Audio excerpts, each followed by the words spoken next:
Hello guys, welcome to my channel. तो आज हम क्लास 11th के फिजिक्स का एक क्वेश्चन करने वाले हैं। क्वेश्चन कह रहा है a mass of 6 kg is suspended a rope of length 2 metre from the ceiling. एक मास है 6 किलो का, वो एक सीलिंग पे एक रस्सी बंधी हुई है, उससे लटका हुआ है। A force of 50 Newton in the horizontal direction is applied at the midpoint of the rope. एक फोर्स अप्लाई किया गया उस रोप के मिड पॉइंट पे।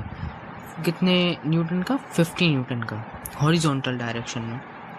What is the angle of the rope makes with A vertical in equilibrium. ये जो theta है, ये जो रोप खींची गई है, वो कितने डिग्री के एंगल पे खींची गई है, हमको ये बताना है।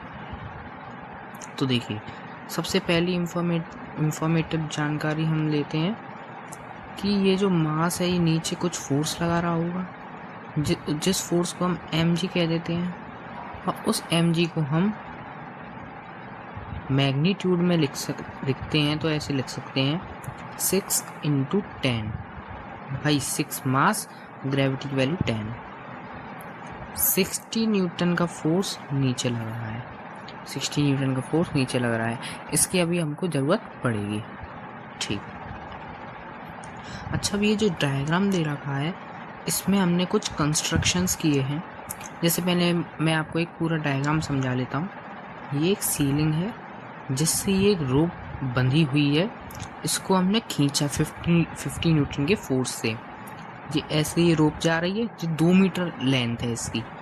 ये नीचे रोप जा रही है, ये T2 फोर्स लगा रहा है, ये T1 लगा रहा है।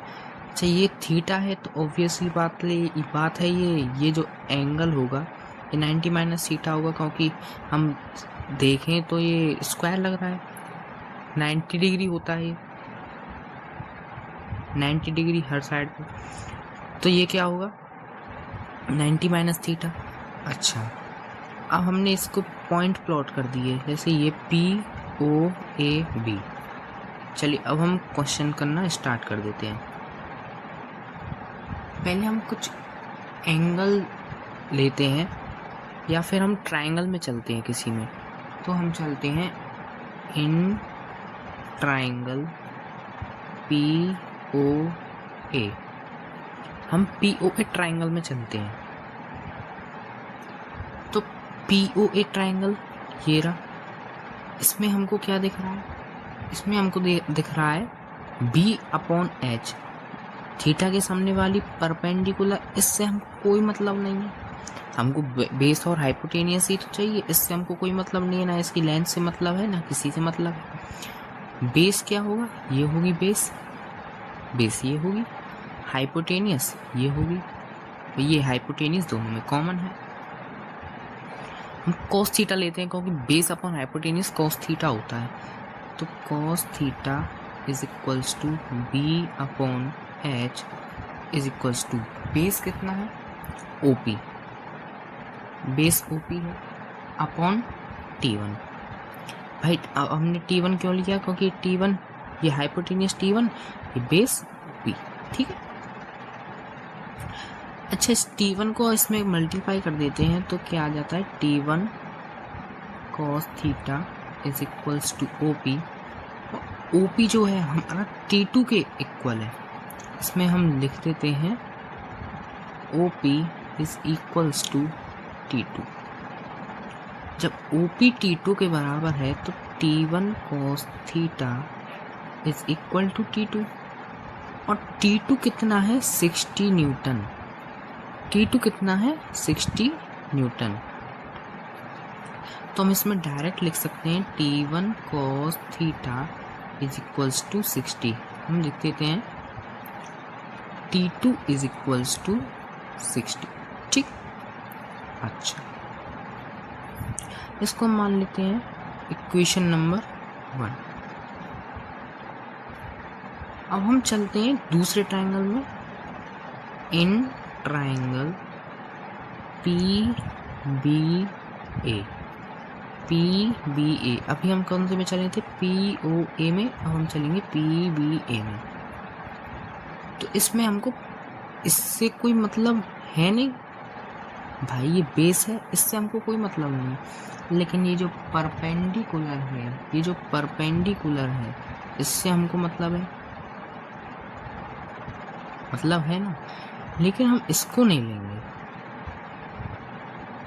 हम इसको लेंगे नहीं, क्योंकि ये जो एंगल बन रहा है इसके सामने वाला परपेंडिकुलर होता है, तो हम इसको लेंगे नहीं, हम इसके अपोजिट लेंगे। हम इसके क्या लेंगे? अपोजिट लेंगे। हम इसको ऐसे नहीं लिखेंगे, पी बी ए नहीं लिखेंगे, हम इसको लिखेंगे ए पी बी। क्या लिखेंगे? A P B. अब आप सोच रहे होंगे हमने ए पी बी क्यों लिया? क्योंकि जो एंगल बन रहा है उसी के हिसाब से तो हम लेंगे। अगर हम पी बी ए ले लेते तो ये तो 90 डिग्री तो पहले से है ही, लेकिन ये जो एंगल बन रहा है इसके हिसाब से हमको लेना होता है, तो हमने ए पी बी ले लिया। ठीक, इसमें हमने लगाया साइन थीटा। क्या होता है? Perpendicular upon hypotenuse. अच्छा, इसके हिसाब से परपेंडिकुलर क्या आ रहा है? P B. परपेंडिकुलर क्या आ रहा है? पी बी अपॉन हाइपोटेन्यूज क्या है? T1। हाइपोटेन्यूज तो T1 ही रहेगी। अच्छा, अब इससे इसका मल्टीप्लाई कर दो, T1 sine theta equal to P B. T1 sine theta equals to P B. अच्छा, अब हमको पता है कि ये जो पी बी है ये 50 न्यूटन के बराबर है। जैसे ये ओ पी T2 के बराबर था कि भाई फोर्स लग रहा है, ये एक्शन हो रहा है, तो इसका रिएक्शन ये है, action is equals to reaction, ये सेकंड लॉ है न्यूटन का। तो इधर भी ऐसा ही होगा, ये एक्शन हो रहा है, ये रिएक्शन है, तो ये दोनों आपस में इक्वल होंगे। हम इधर लिख देते हैं P B is equals to 50। तो हम इसको ऐसे लिख सकते हैं T1 sine theta is equals to 50। अच्छा, अब हम इसको मान लेते हैं सेकेंड इक्वेशन। ये हम इसको बॉक्स में बंद कर देते हैं, इसको भी।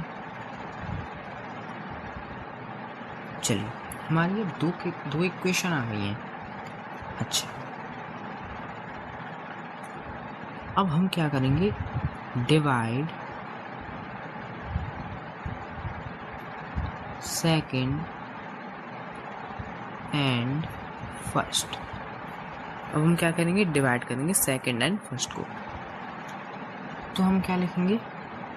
T1 sine theta upon T1 cos theta equals T1 sine theta कितना था? 50। T1 कॉस थीटा कितना था? 60। T1 से T1 कैंसिल आउट, 0 से 0 cancel out. Sine theta upon cos theta कितना होता है?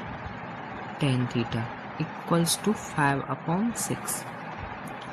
अच्छा, ये 5/6 आ गया। अब tan theta is equals to, इसका इसमें अगर डिवाइड देंगे तो 0.8333 इतनी बार जाएगा। अब जो थीटा निकलेगा हमारा वो निकलेगा tan इनवर्स